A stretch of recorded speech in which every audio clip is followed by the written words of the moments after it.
parents and teachers are on a mission to brighten up Cheddar First School. During the summer holidays, they're painting play areas, they're jazzing everything up a bit. But through doing this, they've come across a forgotten mural. It's ceramic and was made by pupils back in 1995, and it was to mark 150 years of the school. With me now is Tracy Burkinshaw. Tracy's on the PTA at the school. Suzi Smith is the acting head teacher. Good morning to you both. Good morning. Good morning. Thanks for being with me. So first of all, just describe, Suzi, the mural, if you can, what it looks like.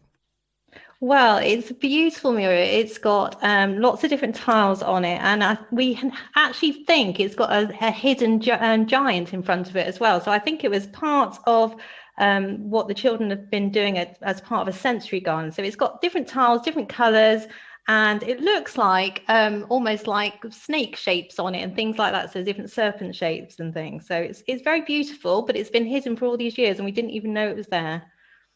Is that because the area had just become overgrown?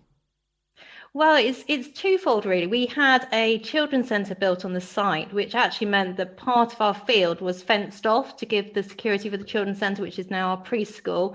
So it was an area that the children would have been able to use as part of the field, but now, unfortunately, isn't part of where the children can go in their day-to-day using of the field. So, yeah, it's sort of hidden over with the overgrowth, but also it's an area that would have been used by the children, but can't now be used.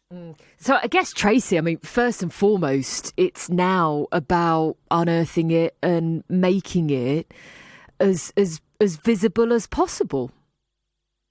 Yeah, so like you said, we've been on a mission to really brighten up the school and add artwork all around the outside spaces. So this was a really lovely thing to come across. My friend's son came across it the other day when we were in school decorating, and we thought, what a fantastic thing to find, really. And now we found it, we want to make it more prominent. We want to put it back together again, because there's a couple of little bits missing. But it's in remarkably good condition for something that has been out in the elements for 26 years and it's had ivy growing over it, etc. And I guess, sorry, carry on. Is there also here, I mean, if anybody's listening and they're thinking, well, hang on a second, I know somebody who was at the first school back in 1995, and, you may still even be able to get into contact with people who did this.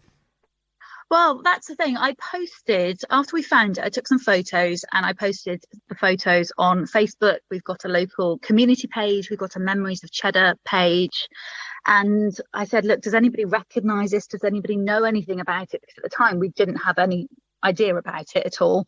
And loads of people commented, loads of current parents at the school who were at the school at the time, at 1995. They've now got children at the school themselves and they remembered creating it.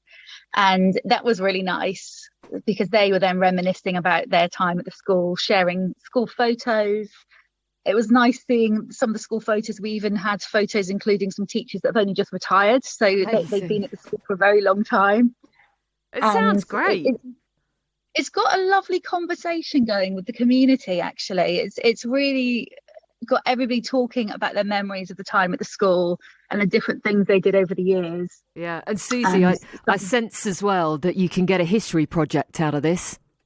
Absolutely. So we're a step ahead of you, Claire. We are going to be looking at doing a local history project at the end of this term. So we are really interested in hearing from any members of the community who have got any memories of the school and would be interested in sort of sharing those memories with us so we can get an exhibition together. The children are going to be so excited, I know, to be interviewing local members of the community and looking at old pictures. So we're just really out there for a plea, really, to say to our members of our community, please let us know your memories. We know you've got some fantastic memories of our school and we'd like to incorporate them in the future of the school as well by incorporating with our present pupils as well. So we're really excited to have this exhibition. We're going to do it on the week beginning the 18th of October. So we'd love people to start giving those our memories right now. How do they get in contact? So they get in contact with us at the school office, which is office@cheddarfirstschool.co.uk, and email into us. That would be brilliant. Or if they would prefer just to drop in and give us a note, that is absolutely fine. The school office will be open from September. And also, if you want to just phone in, that's great. we just want you to get in contact with us, whichever way is easiest for you, really. We just want to hear from as many people as possible. Thanks so much, ladies, for being on the show. Tracy Burkinshaw on the PTA at Cheddar First School. That was Suzi Smith, the acting head teacher. Where have you left your mark?